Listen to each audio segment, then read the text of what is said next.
Hey folks, happy December. Hope the start of your holiday season has gone great. Look forward to kind of gearing up towards the holiday season, wrapping that up, getting into the new year. Just a couple quick updates for our December newsletter, some notes on new things either changing or some clarification on some systems we use, plus a preview of a new tool that if you're not aware of that we can use, might be kind of interesting for you. So let's dive right in. All right, so first things first, I want to talk about just a new thing that we're going to start seeing on our Chromebooks coming up shortly. If your students use a Chromebook, obviously, if you use a Chromebook as a staff member, when you log in, you're presented with a Chromebook screen. And in the past, you had to click on the clock and hit the sign out button. A new feature enables that sign out button to show right on that taskbar down at the bottom, making it really easy to log out of your session, close out of your Chromebook, protect your account access, and give your Chromebook a little extra life too by ending a session. So that's going to be rolling out pretty soon. So don't be afraid if you see a big red sign out button. It's made for us to use, and it'll be there nice and easily and readily available. And just as a side note, I know I've mentioned it before in many newsletters, but one of the things we talk about all the time, it's not just a joke, but it is a good thing to do. Please turn off your computer sometimes. The joke in the IT world is, did you try turning it off and back on again?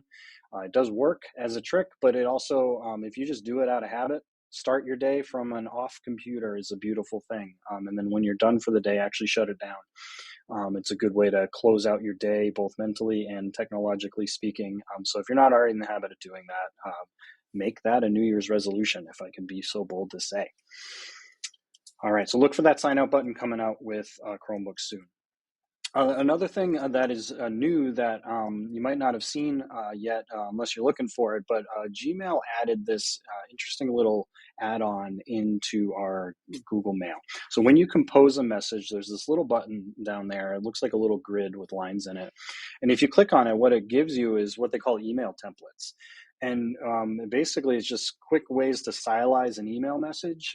They have some simple ones with buttons. They have some announcement-based things, a newsletter type of thing. Just can be an easy way to stylize some group emails that you're sending out. So if you get bored of just the straight-up text and you want to stylize it a little bit more, but find it difficult to just share a Google Doc, this might be a good way to approach a concept of an announcement or a newsletter. So look for that little layout button down there. You pick a style from what's in there. Nothing real fancy, but it gives you a nice little formatted option that you can change the pictures, edit the text. What you see is what you get there. So you're not adding a ton of blocks or anything like that. You're just using what they give you. But it can be a good way to just clean up some of the things that we communicate out. Next thing I want to share is related to SchoolBrains. This is something that's been available since the new look they gave us arrived this summer, but we wanted to give some clarity to some of the visuals that we see here as we've been answering a lot of questions surrounding these lately. You've probably seen, whether you're a teacher or an admin, or no matter what your view is in SchoolBrains, whenever you're looking at a student list, you often get a bunch of icons that shows to the left of those.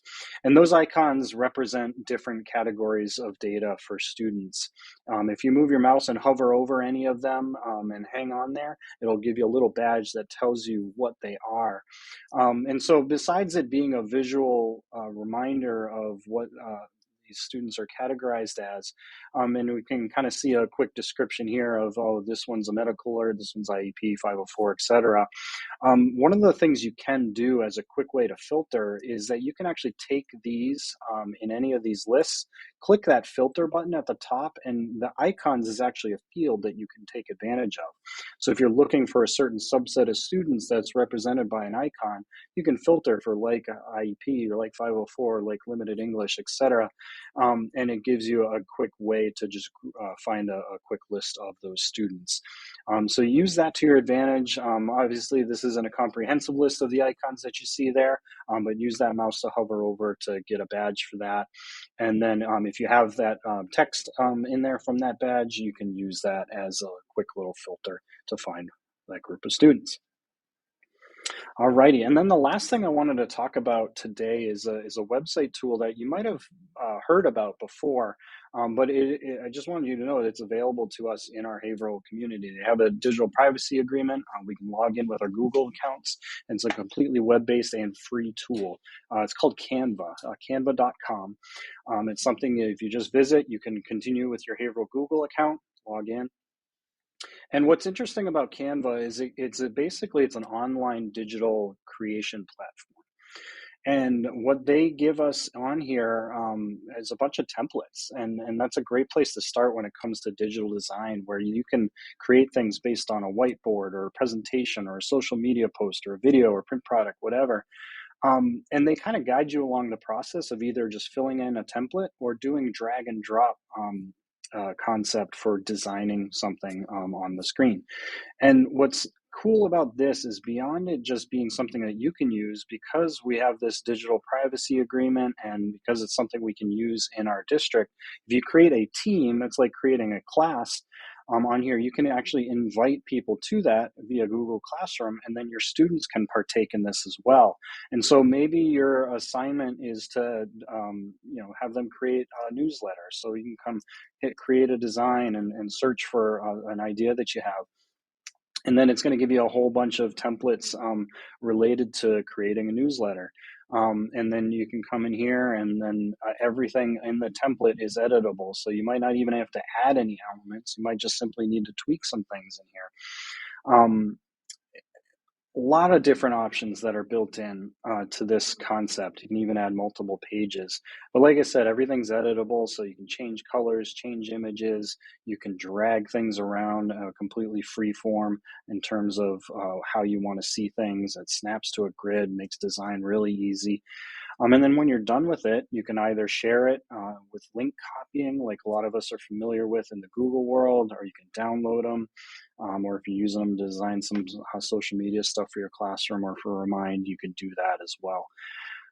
So, quick little preview of just one of those website tools that is out there that's available for us to use. That it's allowed because of our privacy agreements, and it's ready to go. And so, explore that. Explore it with your students if you want to get something that's a little more creative for them to show their knowledge in a variety of way, or getting to know you type of thing for a club or after school activity.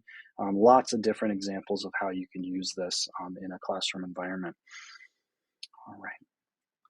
All right, and then like I said, a short and sweet today. Just got a few different things to cover. So definitely stay safe this holiday season. If you need to reiterate some of the things we've talked about in technology, always put in a ticket, or our training calendars are filling up, but you are welcome to go to the iSchool website and book an appointment with us and learn some new skills or practice some of the things that we've talked about. So we'll see you soon. If we don't see you, happy holidays, and go Bills.